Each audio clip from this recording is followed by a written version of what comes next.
Alright, real quick video. Have you ever jumped into a Camaro 6-speed manual? You can see this is a 6-speed manual transmission, and tried to put it in reverse and couldn't figure out how to put it in reverse. And in this case, you can see 1, 2, 3, 4, 5, 6. Those are the gears.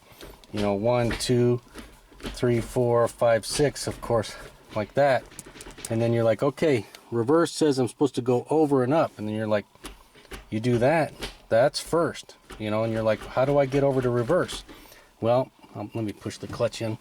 You just have to overcome, there's a little detent in there, and you just have to overcome it. See, like that, then it'll go into reverse. Otherwise, you keep putting it in first, and you're like, what the heck's going on? Because you can see it's pretty tough right there. You got to push it a little bit harder, and you can get over. Once you do it the first time, you're like, oh, okay, it's simple. But if you didn't know that, you'd be banging on it hoping you didn't break something. So there you go. Hope this little tip helped you. Thanks for watching.